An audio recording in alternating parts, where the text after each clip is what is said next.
We begin a look at the papers this morning with the Vanguard newspaper, which leads with the good news. Dangote Refinery cuts diesel jet A1 prices to N940 and N980. Find the details on the inside pages, but look at the top right of the page. Diesel price have gradually reduced from February until now.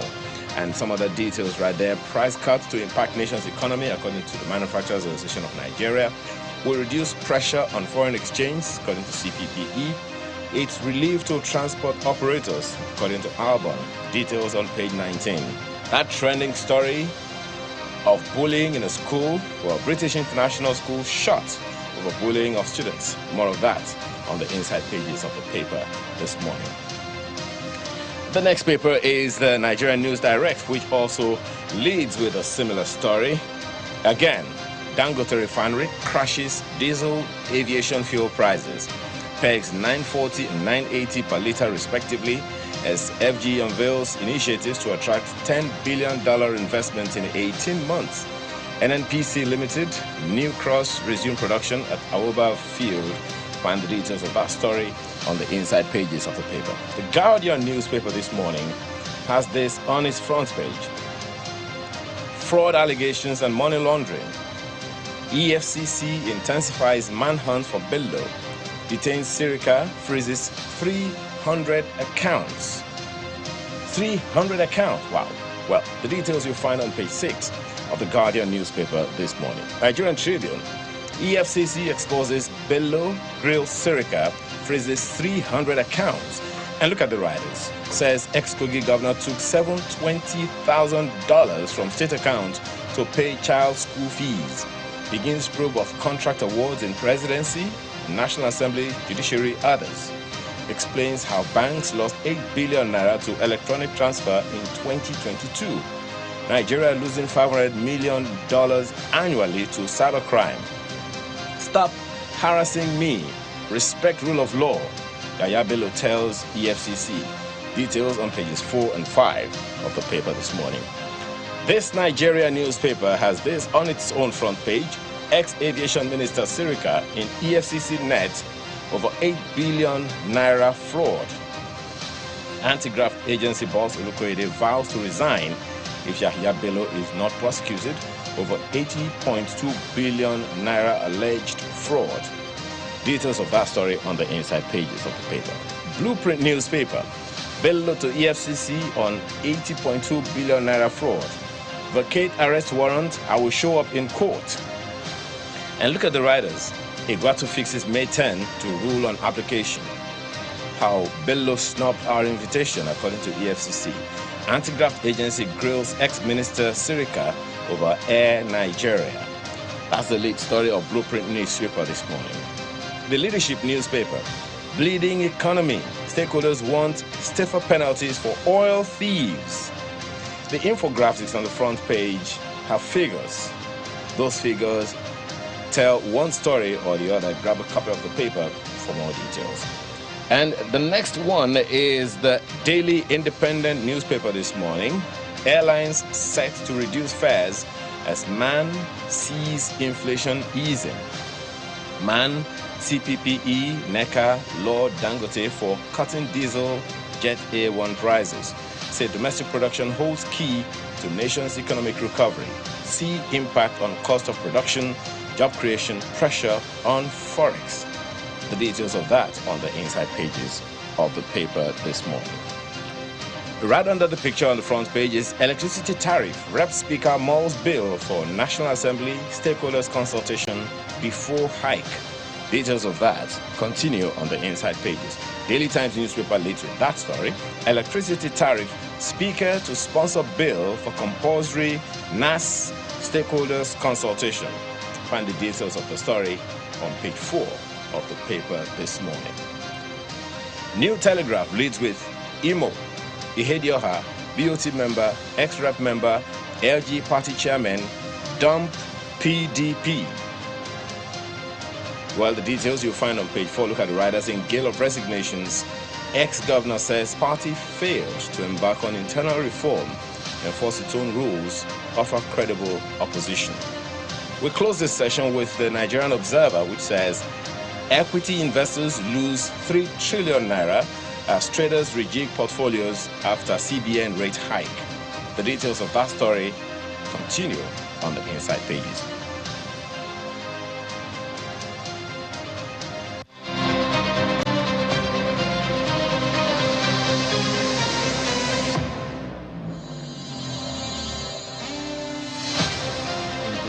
Stories, but then one of the things that would hit you is that one about the Dangote Refinery cutting the cost of diesel and aviation fuel to what, 980 and 960 or thereabouts. Interesting times ahead, as some will say, when the country works, when everyone comes together, things begin to work out for everyone. How is it possible that all the players can just get in there and do what needs to be done so that this country will move forward? I mean, yes, we're talking about Dangote Refinery. There are other people who are doing different things differently and contributing to this economy. If all of us come together and are doing our own bit, this nation and the economy will definitely move further than we all are thinking that it should get to where it needs to get to. For the sake of tomorrow, Kayla is smiling half and half here. But I mean, it's one of those situations where you're thinking, okay, so what's so difficult in everyone coming together to do what's right? Can we just do what's right? Look at this headline here from the Leadership newspaper. Stakeholders want stiffer penalties for oil thieves. More on that from page 4, by the way, of Leadership newspaper. The menace of oil theft. 6,464 illegal refineries deactivated in 2 years.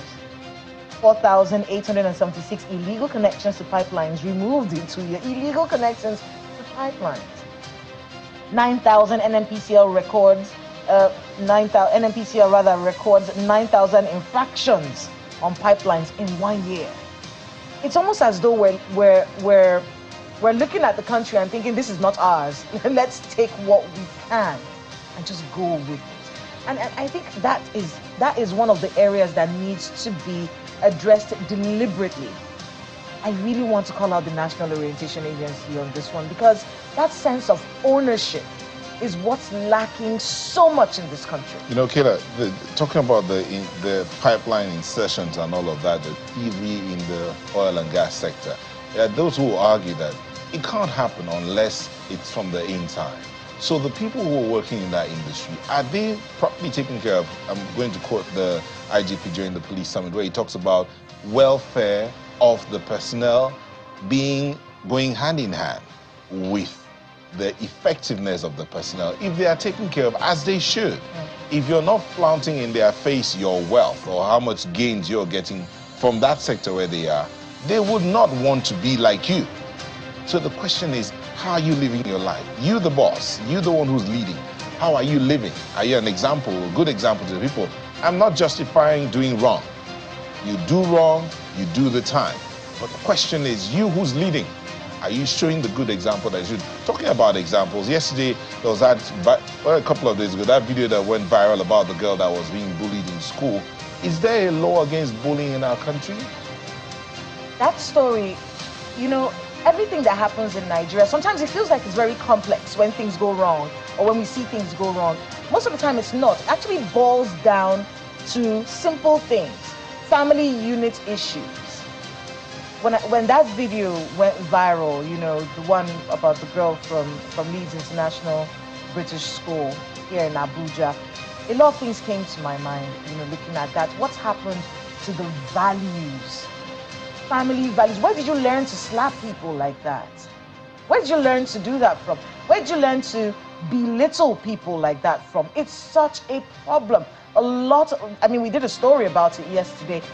Whatever the situation was, look, bullying in itself needs to be tackled directly. And I really want to talk about the Minister of Education on this one. I know that they're wading into this matter.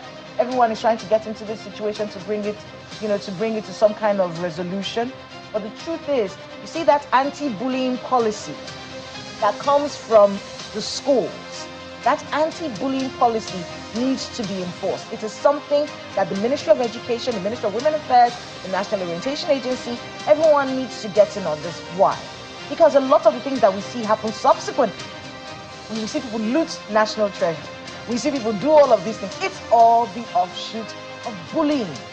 It's bullying. The idea that you can treat things that you feel are less than yours And get away with and get away with it, treat it badly and get away with it. We have to be able to start curbing these things from the get-go.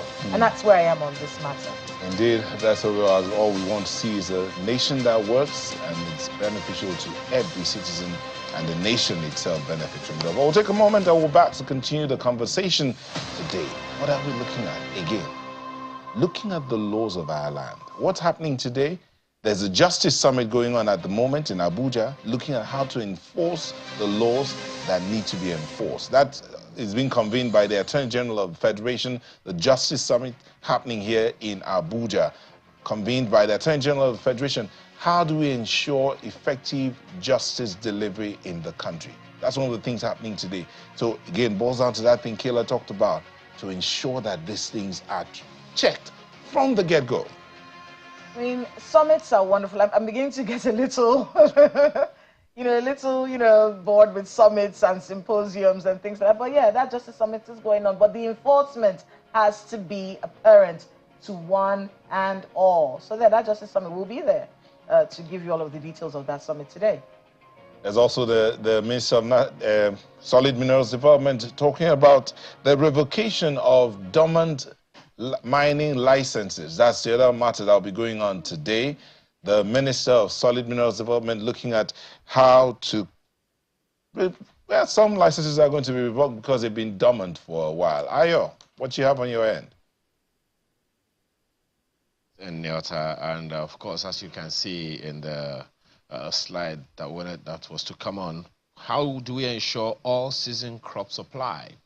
You know, it's possible with technology to ensure that we have all-season supply of whatever kind of crop it is. So how does that happen so that we can at least get ahead of that announcement the president made not too long after he took on the authority of the country to ensure, that we have food, and hopefully that will help to take down some of the challenges that we have in terms of inflation, because food inflation is usually the capital city of inflation in the country. So that's one of the issues to address from that particular conversation.